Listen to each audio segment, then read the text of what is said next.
yuko baronka komisiyo y'imiliyoni 20 hama Vinicius bakamushira kuri ya miliyoni hagati ya 30 na 35 ariko Real Madrid yavuze ati Vinicius subira urabe gatoye kidogo wanze urindire tubaje turabe ibi rero mbona yuko ukungene baguma basunagiza Real Madrid ndetse banamusavye n'umusaruro mwiza ushobora gusanga ibi muri bimwe byavuga ko Vinicius à la fin de la saison tushobora kumva sezeye habisha gusanga bizanye ibintu bikomeye. Yes, nibaza ko ku ruhande rwa Vinicius hoho n'ibintu bikinurwa n'ubwa bikiri na kure cyane kiki kubera ko uno munsi Real Madrid ndetse n'abaserukira n'ubwo ati inyungu za Vinicius ku ruhande rwiwe hari ibyo bagerageza kuyago hasanga bimwe barumvikana ntibumvikana ariko pour le moment turazi ko iyo pression haba ku ruhande rwa Vinicius haba ku ruhande rwa Madrid isa n'ikiragabanuka kuko wa mwanya w'ukina Vinicius arawuronka nkuko bitegereza nubwo rimwe na rimwe ushanga sohotse atabyishimiye ariko uko biri kose yaramaze kubona ko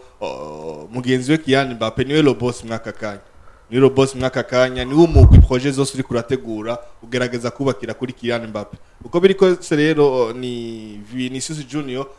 agerageza kuraba ko ndetse n'abamuserukira n'uvuga ati abaserukira inyungu ziyo mu kurande rwiwe bagerageza kuraba ko hoba kwakumvikana hagati ya Real Madrid ndetse na Vinicius kugira ngo ashobore prolonga mu masezerano yiwe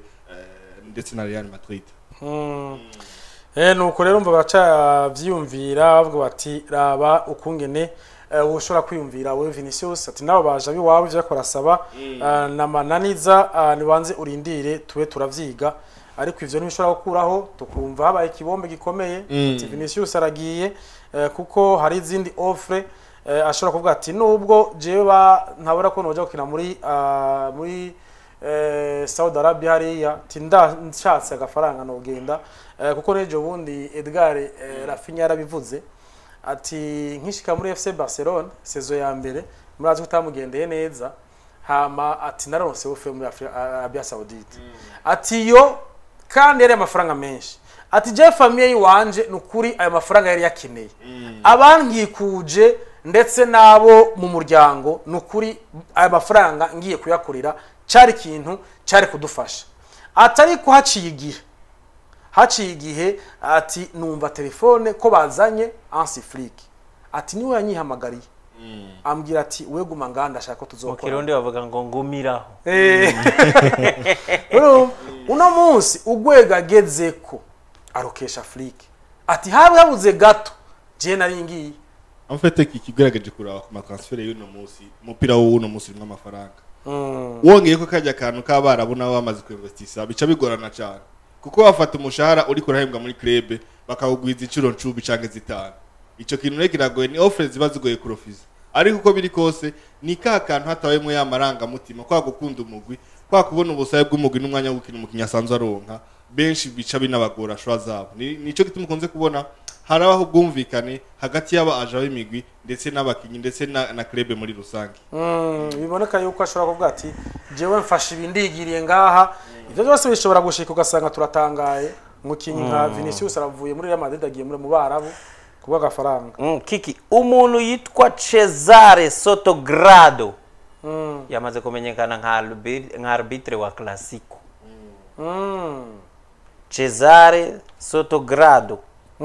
uyu mugabo rero sinijyambere agiye kuba avuza za Clasico kuko numwe mu bahagarikizi beza bo muri La Liga ejo umuntu azotururukanya peut-être zimwe mu mamaci yagiye aravuza urazi ko ibi bintu bisigari byo kwitondera byo mu arbitre ejo bundi Clasico mwijoro saa moya buciba twumvise muzengo yaraye ngo n'abakeneye ngo bazanye umuntu ngo arbitre mu cyitwa Clasico iki gihe ntikikiri ikintu gisanzwe biragoye amahitamo abagoye namwe mu makuru tuba turindiriye mu bijanye na Clasico igiye kwa Munguza baza ko zatubafite n'inkino muhagarikizi yagiye arahagarika cyane Sotogrado cyane ziraba Real Madrid n'iziraba FC Barcelona yes nuko rero urumva yuko ndetse n'abakinyi ubona yuko muri kino gihe Edgar na Yves bakiye ariko baragaruka hari bamwe bagiye mu mvune abandi ariko baragaruka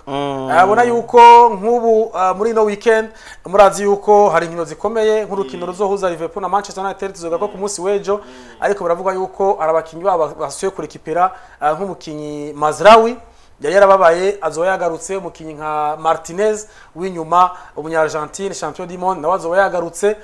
vyumvika ko ikintu ciza hariya ku ruhande rwa Arsenal ba Kai Havertz azoba yagarutse igiza gahengwe nuko ari bihe imigwi itakirimo igiza gahengwe yogira Imana igatunga abakenyi bayo bakomeye igapambana na biriya bibazo bindi byo mu kibuga n'umenyereza ubushobozi bwiwe n'ibiki byo byose akaba ari byo batakumutwe mugabe citwa imvune cabahaye agahengwe mugatore muri periode ivyo bitagikunda ama imigwi itegerezwa kwa registre imvune apa ico hari nkino ubona ko bivanye n'ubushobozi bw'amaklebe mwino misi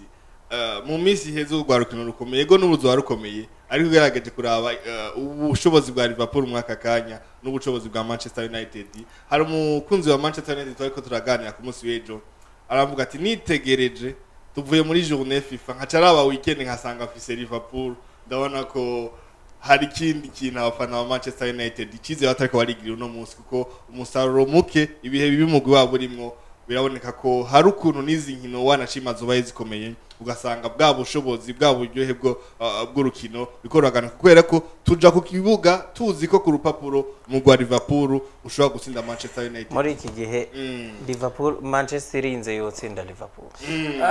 nivyo tuzoga ku munsi wejo kuko ari match izoba ikomeye kandi match kenshi ni derbiro yo mu Bwongereza abona yuko ntibayoroshe na gato yes no se gakomeye England derby reka tuzoga ko ku munsi wejo isaha 8 twaba zuzuye neza reka turangirize hano kino kiganiro ndagushimye cyane gose Yves kuri Nije nagushimiye kiki